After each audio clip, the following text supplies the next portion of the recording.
L'Union européenne et le Bénin sont des partenaires liés par le partage de valeurs communes, comme le soutien à la démocratie et le respect des droits de l'homme. L'État béninois s'est engagé dans une politique de réduction de la pauvreté en y consacrant une part importante de son budget.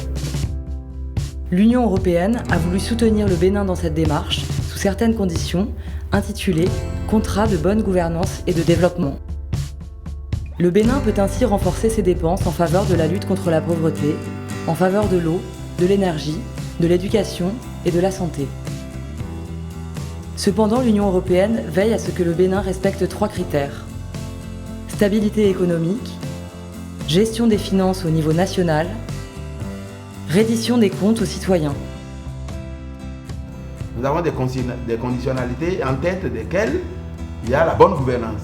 Nous trouvons des capitales pour pouvoir montrer à nos partenaires techniques et financiers, à l'Union européenne plus précisément, que le Bénin a la volonté vraiment d'améliorer ses performances en matière de gestion, de reddition de comptes et d'implication de la population dans le suivi de la gestion des ressources et des finances publiques.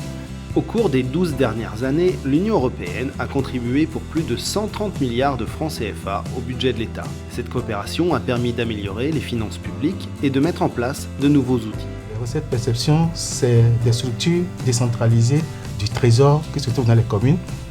Et là, ils collectent des fonds et reversent dans une structure centrale qu'on appelle recettes de finances au niveau des départements. Avant, tout ceci se faisait par support mobile, c'est-à-dire les clés USB, alors qu'aujourd'hui, avec cette interconnexion, tout ceci est agrégé, traité et renvoyé au site central qu'est Cotonou.